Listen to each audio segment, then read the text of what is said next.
Energy Regulatory Commission, mas pinalawak ang pagpipilian ng mga consumers. May ulat si Cecil Alabata Cruz.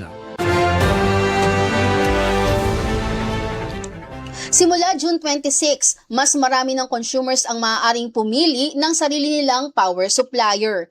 Ayon sa Energy Regulatory Commission o ERC, ibababa na sa 100 kilowatts ang minimum requirement para makasali sa retail electricity market. Dahil dito inaasahang makakatipid sa bayarin sa kuryente ang ilang kabahayan at maliliit na negosyo, habang mas lalaki rin ang kompetisyon sa sektor ng enerhiya. At yan ang ating balita para sa business natin to.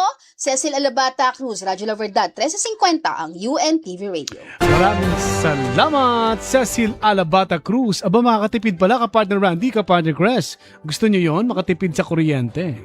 Syempre, kahit sino naman. Mako-cover kaya tayo doon? Ayun nga, tanong dyan. O, ready na tayo magpalagay na lang ng solar.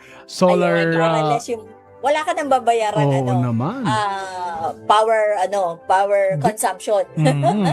Wala ka na rin. Ano na lang tayo. Di ba, partner, next week, hindi ako nagkamali, this coming July, may guest tayo na ang itatopic natin tungkol sa solar.